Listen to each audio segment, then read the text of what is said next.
Hello and welcome to this video on the difference between some very similar yet distinct spirits. Whiskey, bourbon, Scotch, and the other whiskey are a few similar alcoholic beverages, or colloquially known as hard liquor or spirits. They have some things in common but are generally considered different and unique. Whiskey as we know it is the simplest to begin with. When spelt with an E, it is only able to be made in Scotland. This is a similar protection that champagne, balsamic vinegar, and other products with a protected designation have. Whiskey itself is a distilled alcoholic beverage, and we've spent some time in another video going over exactly how it's made. In short, it uses a basic mash, similar in many respects to beer.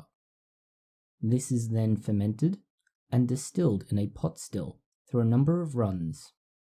It's largely composed of barley and a few other grains. It's then stored in wooden casks for at least 2 years. Whiskey, as it's spelt with an E, is one of the oldest distilled alcoholic beverages.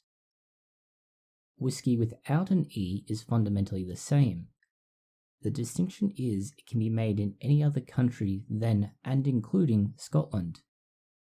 The designation with the E is often more of a marketing gimmick for those whiskies that are produced in Scotland than anything else. Bourbon is where things get interesting. Bourbon is very similar to whiskey. The distinction between it and the others is where whiskey is made from malted barley. Bourbon is often made from a corn-based mash. Bourbon is almost exclusively made in the United States of America, which, at an agricultural level, makes sense, given the massive production of corn there and the way it is subsidized. In order to be considered bourbon, it must contain at least 51% corn in the initial mash. It's then aged in new charred oak barrels. Now, the amount of time it stays in those barrels isn't set. You'll find that different brands list theirs in different ways. If it's to be considered an aged bourbon, then it's generally expected that they're stored in that barrel for at least 4 years. If it's going to be considered a pure or straight bourbon, at least 2 years. Unlike whiskey production, which follows 2 steps of distillation using a column still, bourbon is done slightly differently. It's initially distilled using a column still, much like whiskey. The second distillation uses a modification of the distillation apparatus known as a doubler or thumper. This is a different version of the more familiar pot still. It still produces a final alcoholic beverage that is about 40% alcohol by volume. For those of you in America, this is known as 80 proof. The short distinction is that Scotch whiskey and Scotch are distinct from the bourbon in that they are made from malted barley. Bourbon is made from malted corn. Scotch whiskey itself is, much like whiskey with an E, produced in Scotland.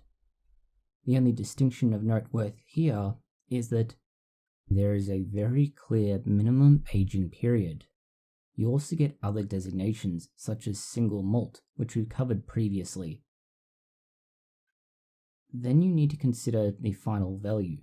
Now, as with all of the alcohols we've mentioned so far, they're all going to be 40% by volume, or approximately that. They're all going to be a very dark spirit, and they're likely the ones you are most familiar with, whether as a mixer with other drinks, neat, or on the rocks.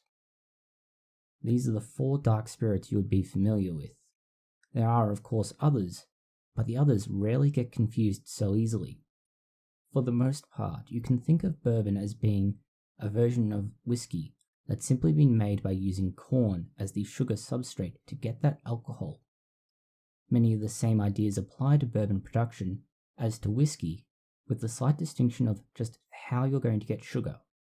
Obviously, once you start changing the basic source of sugar, you get modifications in flavor, and these can be noticeable to an extent.